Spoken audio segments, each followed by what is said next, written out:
ரயிலில் தேங்காய் கொண்டு போனால் சிறை. ஏன் தெரியுமா? வந்துருச்சு புது ரூல்ஸ்.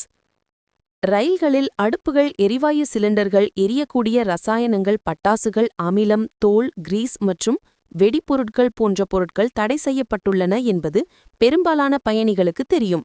இருப்பினும் இந்தியா முழுவதும் பொதுவாக உட்கொள்ளப்படும் ஒரு உணவுப் பொருட்களை ரயிலில் எடுத்துச் சென்றால் சிறை தண்டனை விதிக்கக்கூடிய நிலை கூட வரலாம். இந்திய ரயில்வேயின் பாதுகாப்பு விதிமுறைகளின் கீழ் உலர்ந்த தேங்காயை எடுத்துச் செல்வது கண்டிப்பாக தடை செய்யப்பட்டுள்ளது.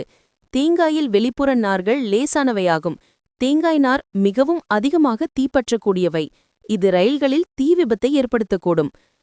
இதனால் இதனை ரயில்களில் எடுத்து செல்ல தடை விதிக்கப்பட்டுள்ளது. 1 அல்லது 2 எடுத்து செல்லலாம். ஆனால் பூஜைகளுக்காக 1 மூட்டை அல்லது 5க்கும் மேற்பட்ட தேங்காய் எடுத்து செல்ல தடை விதிக்கப்படுகிறது. சிறை தண்டனை.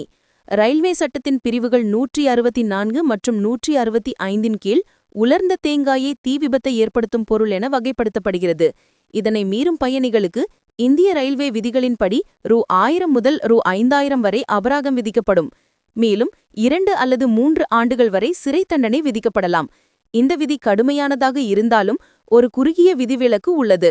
மத நோக்கங்களுக்காக பயணிக்கும் பயணிகள் பூஜை பொருட்களுடன் 1 அல்லது 2 தேங்காய்களை எடுத்துச் செல்ல அனுமதிக்கப்படுகிறார்கள். இருப்பினும் அதிக அளவில் எடுத்து செல்ல தடை விதிக்கப்படுகிறது.